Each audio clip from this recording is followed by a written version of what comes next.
Hello guys.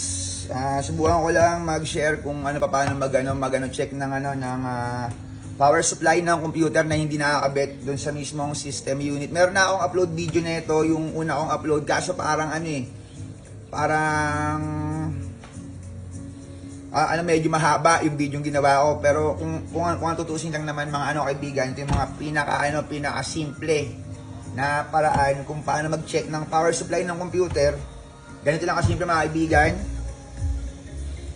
Itong mismong power supply, kukunin mo lang yung wire na gray at wire na green. Pagkukonikin mo mga kaibigan, pag pinag-connect mo siya, kukuha ka ng wire na gagamitin mo. Tapos, dun sa mismong pin ng power supply, dun sa mismong pasukan ng pin, para mapag-connecta mo yung kulay green na wire tsaka gray na wire, kukuha ka ng kapirasong wire mga kaibigan, yung ganito. Hirap lang mga kaibigan, pero kaya ito mga kaibigan.